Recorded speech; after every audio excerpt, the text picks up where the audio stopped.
Thank you, Mr. Chairman. Professor Douglas, it has been pointed out that the FMC hasn't done a great job of regulating anti-competitive practices. Would it benefit if we consolidated more of those functions, enforcement functions rather, into the DOJ or the FTC?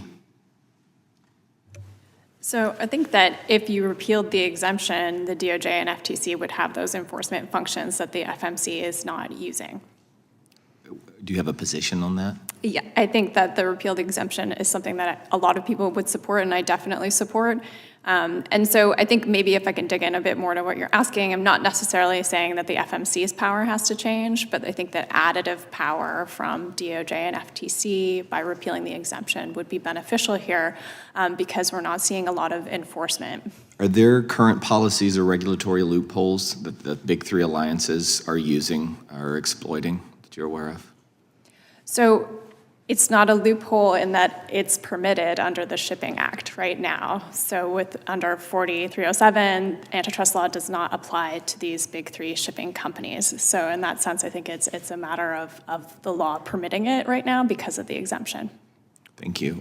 Mr. Rice, coming back to the issue of collusion, how do these issues affect everyday American households?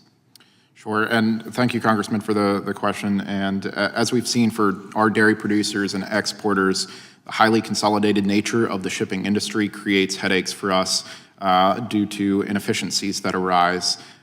It's not wholly the fault of carriers, as we see at port congestion and weather delays, but the shrinking number, as Mr. Sickott has pointed out, the shrinking number of available options just limits the availability of carriers for our exporters and our producers to move their product overseas.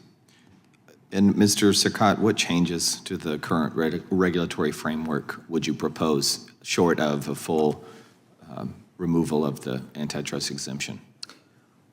Short of a full removal, I would recommend that, that the FMC be required to share its confidential service contract data with the DOJ and FTC, and that they, if the DOJ reviews an agreement, which they should have the right to do, that those objections have to be responded to publicly in a way that we can understand what the FMC is doing. That would be a minimum.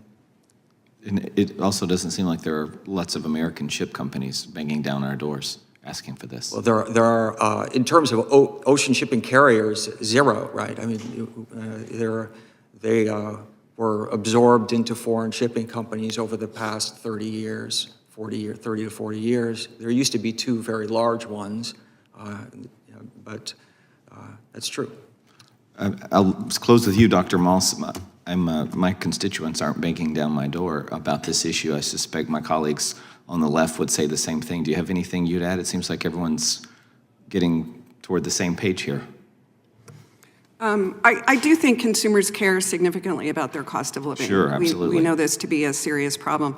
I think consumers are smart enough to understand that their commodities, especially the big spend items in their budget, on food and commodities, anything that goes into building or construction, are really affected by immunities and exemptions. They drive up the cost and they drive up the final prices to consumers.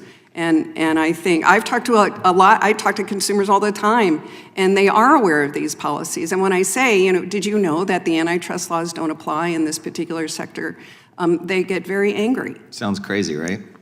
Yeah. Thank you. I appreciate you all. I yield back to the chairman of my time.